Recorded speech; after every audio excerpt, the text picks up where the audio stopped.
हम ब्रह्म।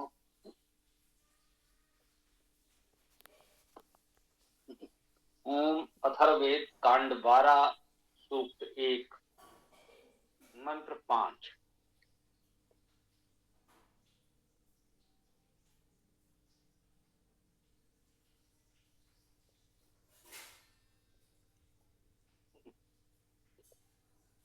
ओम यस्याम पूर्वे पूर्वजनः विचक्रे यस्याम देवाः असुरान् अभिअवर्तयन् गवाम अश्वानां वयसा च विष्ठा भगंबर्चा पृथिवी नः दधातु।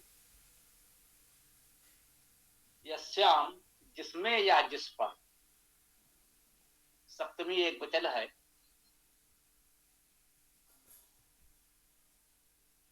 यस्याम पद सर्वनाम है, षष्ठी सप्तमी एक वचन है, तो इसका अर्थ आप कर सकते हैं जिसमें या जिस पर।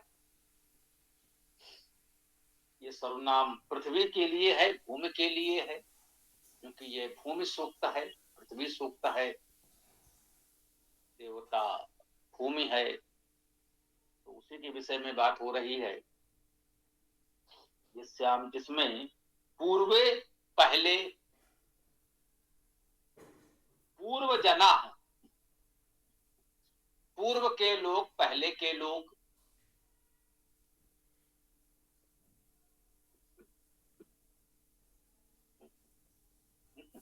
यस्याम जिसमें या जिस पर पूर्वे पहले पूर्व जना अर्थात पहले के लोग, जिस पर पहले के लोगों ने पहले क्या किया, विचक्रे,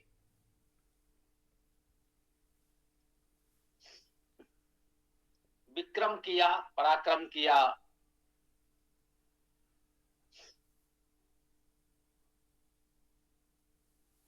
विचक्रे का अर्थ कह लीजिए विशेष किया, ऐसा लिखा भी हुआ है। वि उपसर्ग विशेष के अर्थ में, चक्रे में क्रे धातु करना, विचक्रे अर्थात विशेष किया। यस्याम पूर्वे पूर्व जना विचक्रे, जिस पर पहले पहले के लोगों ने विशेष किया, पहले के लोगों ने जिस पर विशेष किया। जो लोग पहले हुए उन्होंने जिस पर अर्थात इस पृथ्वी पर, भूमि पर कुछ विशेष किया।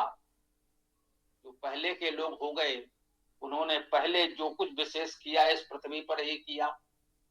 सारा जीवन इस पृथ्वी पर ही तो संभव हुआ, संपूर्ण कर्म इस पृथ्वी पर ही संभव हुए।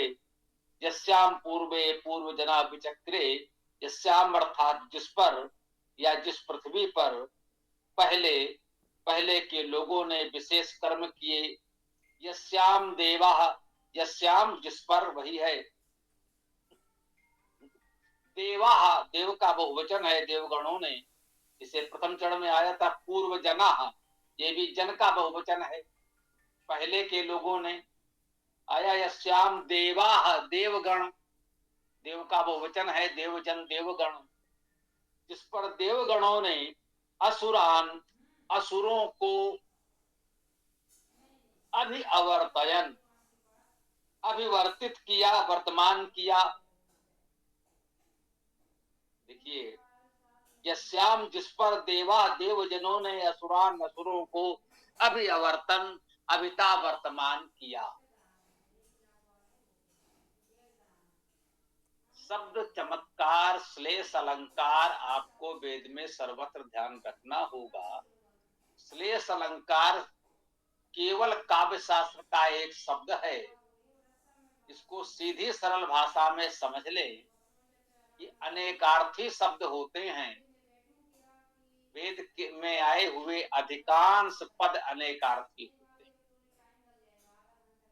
अर्थात एक एक शब्द के अनेक अर्थ होते हैं।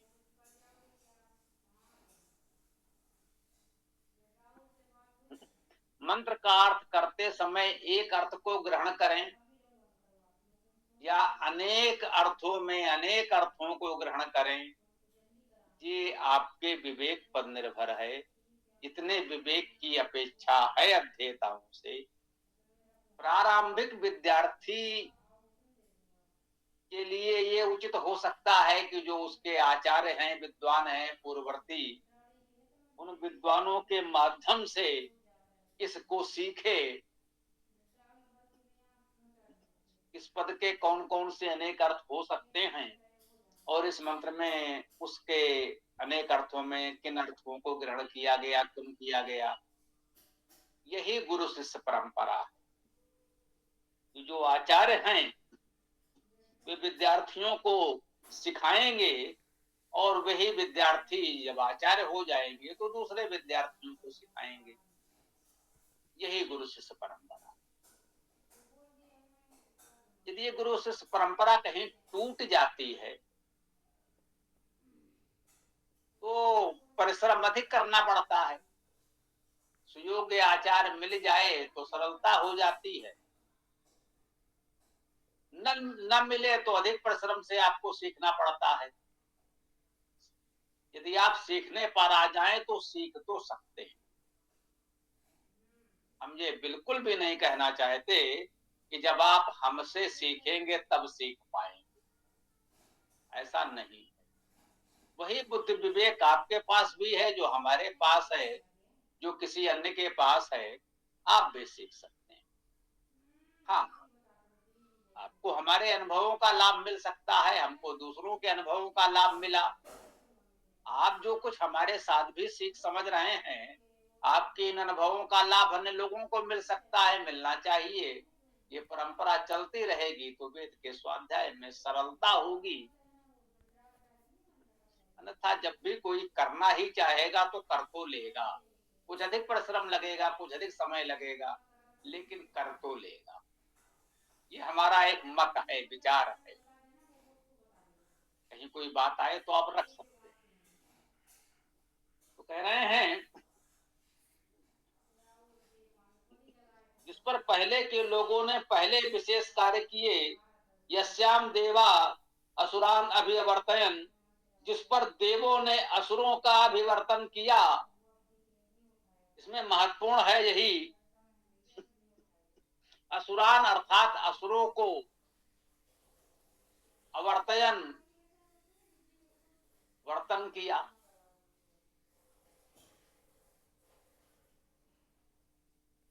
अवर्तयन में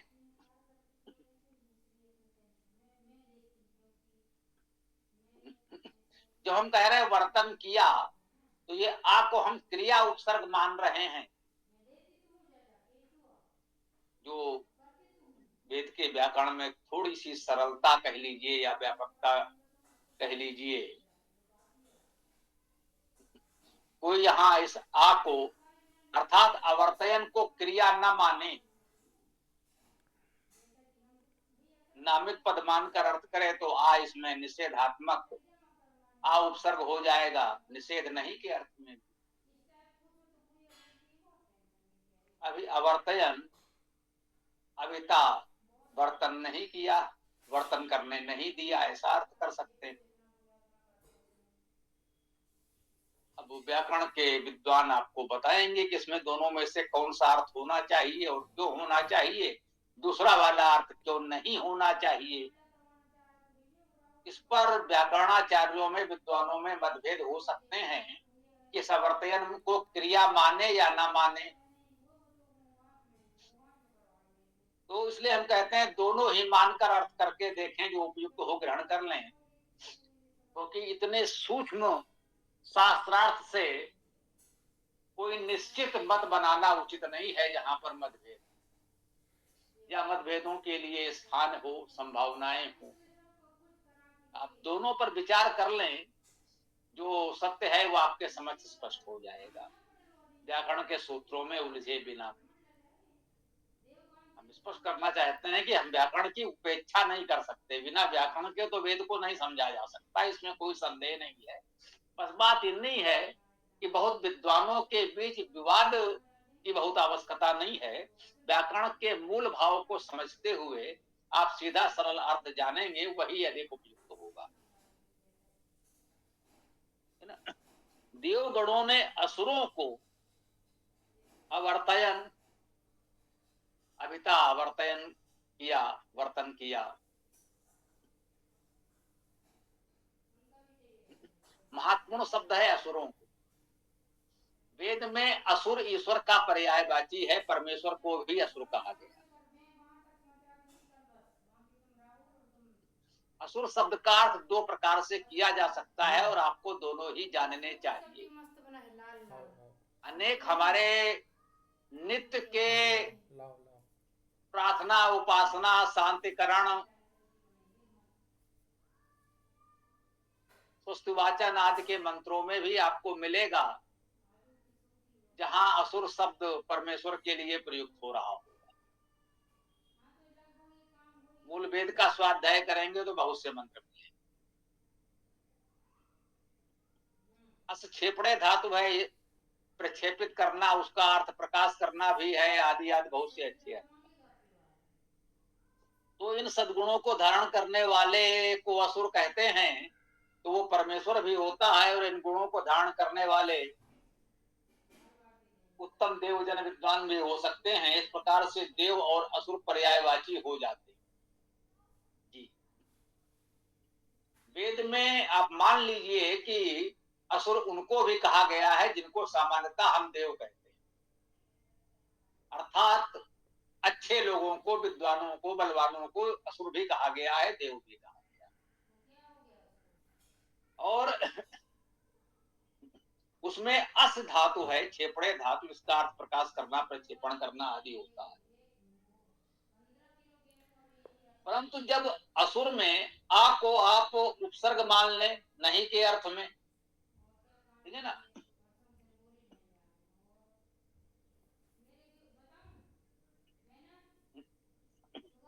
आ उपसर्ग का अर्थ नहीं निषेध है, तो असुर का अर्थ हो गया जो सुर न हो वो असुर। वर्तमान वो जाल की भाषा में आप पहले जो असुर नहीं है, जिसमें कोई सुर नहीं है, जो बेसुरा है, तब ये कोई व्याकरणगत अर्थ नहीं हुआ बेसुरा। जो सुर नहीं है ये तो स्पष्ट हो गया, असुर वो जो सुर ना हो।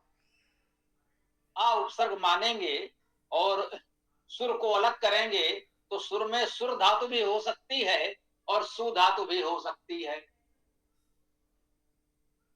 सु धातु का अर्थ सृजन, ऐश्वर्य, प्रेरणा हम जानते हैं। सु धातु का अर्थ सृजन करना, ऐश्वर्य होना। सु दीर्घ होता है तो प्रेरणा अर्थ भी हो जाता है। असुर में लघु ही है तो प्रेरणा वाला अर्थ न लीजिए, कोई बात नहीं। तो जो सुर नहीं है वो असुर।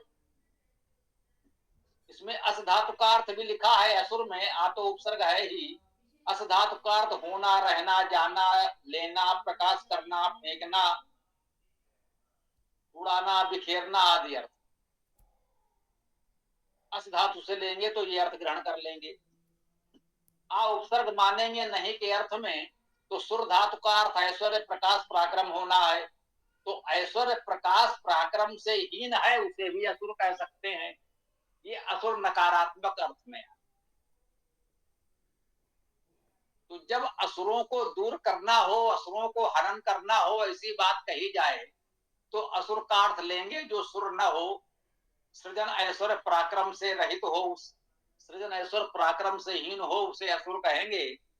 और जब असुर का पूजन करना हो, सम्मान करना हो, प्राप्त करना हो, तो असुर का अर्थ प्रकाशमान आदि अच्छे गुणों वाला अस धातु से ग्रहण कर लेंगे। होना जो सदा अस्तित्वमान है, परमेश्वर जो प्रकाशमान है, प्रकाश करने वाला है ना। तो उन अर्थों में फिर असुर को ग्रहण कर लेते हैं। वेद में असुर पद दोनों अर्थों में बहुत आया है, तो इसमें यह भ्रम नहीं होना चाहिए। अब इतने विवेक की अपेक्षा तो वेद करता है कि असुर शब्द की व्युत्पत्ति दो प्रकार से की जा सकती है, तो कहां पर कौन सी व्युत्पत्ति लेकर कौन सा अर्थ हम ग्रहण करें, ये हमारे ऊपर है। इतना विवेक हमें लगाना होता है। ये बात वेद के अर्थ करते समय सदैव ध्यान में रखनी चाहिए यहीं पर मतभेद हो जाते हैं। किसी विद्वान ने असुर का अर्थ जो सुर न हो ऐसा कर दिया, किसी विद्वान ने असुर का अर्थ अस धातु से प्रकाशमान आदि कर दिया। तो आपने कहा देखिए इन्होंने तो ऐसा अर्थ कर दिया, इन्होंने ऐसा कर दिया, एक ने कहा इन्होंने अनर्थ कर दिया, दूसरे ने कहा इन्होंने अनर्थ कर दिया। हमारा निवेदन है जरा ध्यान से देखिए, अनर्थ तो किसी ने नहीं किया है, ये केवल थोड़ा सा मतभेद है, उन्होंने व्युत्पत्ति अलग अलग दी है, तो मंत्र का भावार्थ भी अलग अलग अवश्य निकला होगा। जो अर्थ जो भावार्थ अधिक उपयुक्त हो उसे ग्रहण कर लीजिए, व्याकरण से दोनों ही ठीक है। विद्वानों की योग्यता पर संदेह मत कीजिए, उन्होंने दो भावार्थ में से एक का चयन किया है, जो उपयुक्त हो उसे आप ग्रहण कर लीजिए। इतना विवेक आपको भी लगाना होगा, क्योंकि सभी अर्थ किसी भी भाषा में नहीं लिखे जा सकते। ये हम निरंतर आपसे कहते हैं, जितना हम आपको यहाँ इस व्याख्या में बताते हैं, हमारे ही वेद भाष्य के पुस्तक में इतना सब कुछ तो लिखा हुआ नहीं हो सकता, संभव ही नहीं है। तो यस्याम देवा असुरान अभिवर्तयन, जिस पर देवों ने असुरों को अभिता सर्वता वर्तमान किया, तो असुर का अर्थ प्रकाशमानों को वर्तमान किया, इसी अर्थ में हम यहाँ पर ग्रहण कर सकते हैं। और वैसे व्रत धातु का अर्थ वर्तमान होना, देखिए व्रत से वर्तमान तो समझ में आ रहा है स्पष्ट रूप से। एक व्रत धातु का अर्थ हिंसा करना भी होता है, उससे वो व्रत बना। अग्निर्व्रत्राण जंघनत, अग्नि ने व्रत्रों का हनन किया। कहीं सुना होगा इंद्र ने किसी व्रत का हनन किया, वृत्तासुर कहते हैं पौराणिक कथाओं में। वेद कहता है अग्नि व्रत्राण जंघनत, अग्नि ने अनेक व्रतों का हनन किया, अर्थात हिंसकों का हनन किया। तो व्रत धातु का एक अर्थ हिंसा करना भी होता है। तो अभिवर्तन का एक अर्थ कर सकते हैं जो सब और हिंसा कर रहे हों, हिंसा की। तो अगर असुर का अर्थ निषेधात्मक लेंगे, जिनमें कोई सुर नहीं है, सुरहीन है, ऐश्वर्य सृजन से हीन है, ऐसे नकारात्मक लोगों का तो हिंसन किया जा सकता है। और जो प्रकाशमान उत्तम गुणवाने हैं उनको सर्वत्र वर्तमान किया जाएगा। असुर के दोनों अर्थ ले लेंगे तो अवर्तन के भी दोनों अर्थ ले लेंगे, तो दोनों ही प्रकार से इसका अर्थ किया जा सकता है और दोनों ही उपयुक्त है। दोनों के ही दो अलग अलग अर्थ हैं और दोनों का उपयुक्त सम्मिलन आपको करना चाहिए। गवाम अश्वानाम वयसा चविष्ठा, गवाम गवों का, अश्वानाम अश्वों का, वयसा वयस का, क्या और विष्ठा। ये विष्ठा क्या है? अब गवाम गवों का पहले भी आया था गो, गोसु, गो में। गवाम षष्ठी बहुवचन है, गो का षष्ठी बहुवचन गवाम है, गोओं का। गो का अर्थ यदि हमने शब्द करना किया, गो धातु का अर्थ शब्द करना, तो गवाम का अर्थ किया है शब्दशीलों का, शब्द करने वाले शब्दशील विद्वान उपदेशकों का, अश्वानाम व्यापकों का। अस धातु का अर्थ व्याप्त होना, व्यापक होना, शीघ्र गति करना, शीघ्र पहुंचना, कहते हैं आशुगति।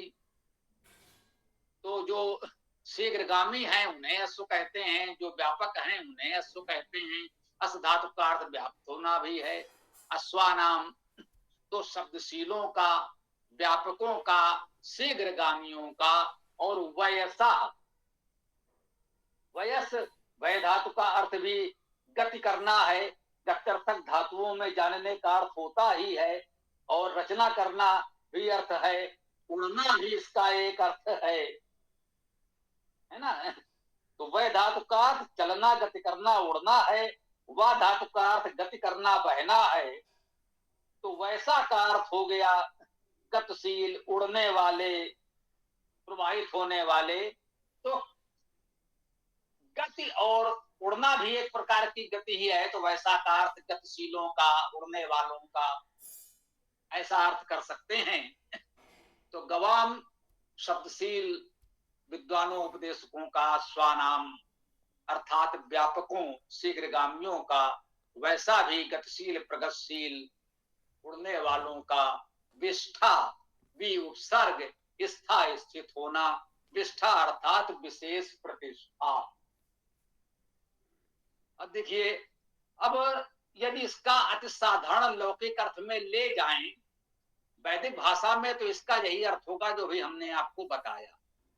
अब जो वैदिक भाषा उसकी गरिमा से परिचित नहीं है, इस प्रकार से उसका व्याकरण परक धातुजर्थ नहीं करते हैं, नहीं कर पाते हैं, नहीं करना चाहते हैं, जो भी मान लें, तो गवाम उन्होंने कह दिया, गो अर्थात एक विशेष पशु, गौओं का, गायों का, ऐसा अर्थ कर दिया। अश्वानाम घोड़ों का, वैसा पक्षियों का, विष्ठा का अर्थ तो जाने क्या कर रखा है, उस पर हम नहीं। तो स्वाभाविक है वो अर्थ वेद की गरिमा के अनुकूल तो नहीं होता, इसीलिए त्याज्य। जब आप शाब्दिक धातु अर्थ करते हैं तो उत्तम अर्थ प्राप्त होता है, गरिमामय अर्थ प्राप्त होता है। गवाम अश्वानाम वैसा चविष्ठा, शब्दशीलों विद्वानों का, व्यापकों शीघ्रगामियों का, वैसा गतिशील प्रगतिशील उड्डयनशील लोगों का, विष्ठा अर्थात विशेष प्रतिष्ठा, भगम वर्चा पृथ्वी न दधातु, भगम अर्थात भग को, भग शब्द बनता है भज सेवायाम धातु से, अर्थात भगम अर्थात सेवा युक्त को, सेवा को, सेवा भावना को। देखिए, भज धातु का अर्थ सेवा करना, दान करना, सिद्ध करना, अलग करना, उपभोग करना आदि बहुत से।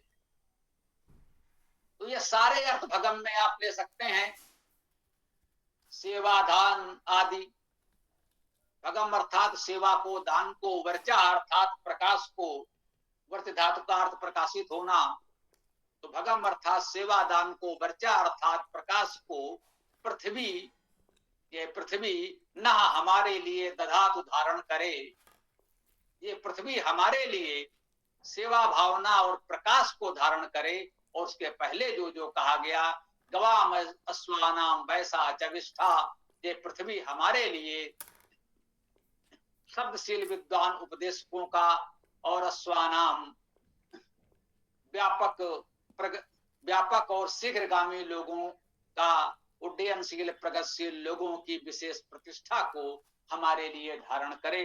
यदि इस पृथ्वी पर, इस समाज में हम ये प्रयास करें कि ऐसे उत्तम विद्वानों की प्रतिष्ठा हो, सेवा भावना हो, वेद विद्या दिव्य ब्रह्म विद्या का प्रकाश हो, तो समाज हमारा उत्तम होगा। इस पृथ्वी के लिए, भूमि के लिए, संसार के लिए, प्रतीकात्मक रूप से कहें, वास्तव में हमारे समाज के लिए, जीवन के लिए बहुत उत्तम होगा। इस उत्तम विचार के साथ इस मंत्र की व्याख्या को तो हम यहाँ विराम दे सकते हैं। आगे आप लोगों को जो कुछ भी कहना होगा तो आप अपनी बात रखेंगे। सीताराम जी उपलब्ध हैं? क्यों भाई, सीताराम जी हैं? दिख तो रहे हैं वैसे तो। विशेष रूप से हम ये कह रहे थे कि इस सूक्त के, इस भूमि सूक्त के दूसरे मंत्र में एक बात आई थी, एक शब्द को लेकर के, उसमें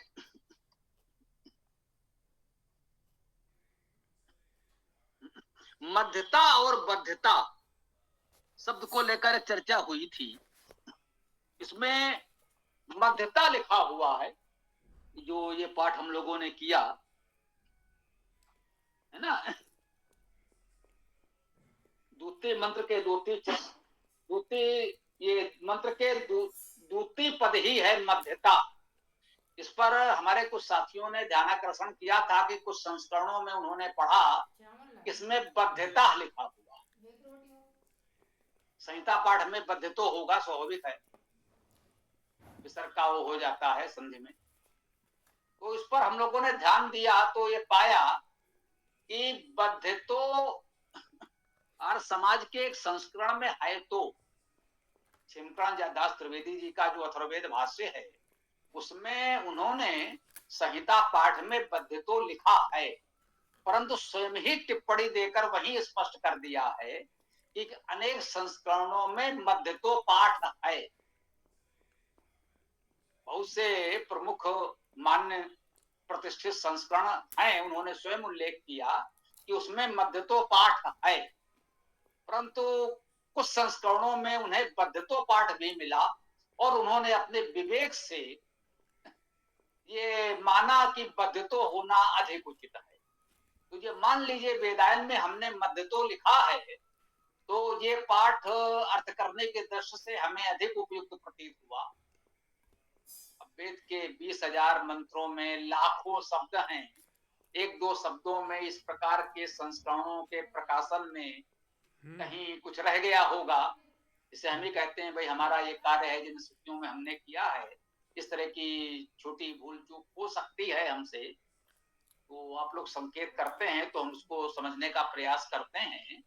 तो ये स्पष्ट हो गया कि बद्धतो पाठ है कहीं संस्करण में और मध्यतो पाठ भी है। पद पाठ के आधार पर ही सभी पाठ अंततः निर्धारित होते हैं, निर्णित होते हैं। तो उन्होंने स्वयं लिखा है कि वहां पद पाठ में मध्य तो ही दिया गया है, और अर्थ करने के दृष्टि से भी हमने पहले अर्थ किया बताया वो ठीक ही था, इसमें भी जो लिखा हुआ है। तो मान लीजिए उसमें कोई समस्या नहीं है, अर्थात इसको केवल चूक नहीं कह सकते, मध्य तो भी ठीक है और यदि कहीं पद्य तो लिखा है तो वो ठीक है। तो ऐसी स्थितियां भी आ सकती हैं, परंतु बहुत नहीं आएंगी। इससे भ्रमित ना हो कि भाई इसको हम कैसा क्या मानेंगे। ये कोई बहुत अंतर नहीं है, मूल भाव के मंत्र में कोई अंतर नहीं पड़ा, ये हमने तभी स्पष्ट कर दिया था दोनों शब्दों को दोनों अर्थ लेकर के। और हमने अपने इस वेदायन में वो संशोधन इतना किया पहले, उसमें हमने विशेष करके ये स्पष्ट कर दिया है कुछ संस्करणों में बद्ध तो पाठ भी है और उसका ये अर्थ होता है, वहां हमने अब स्पष्ट कर दिया है, आगामी संस्करणों में मिल जाएगा। तो अब हम अपनी बात को विराम देते हैं। आप लोग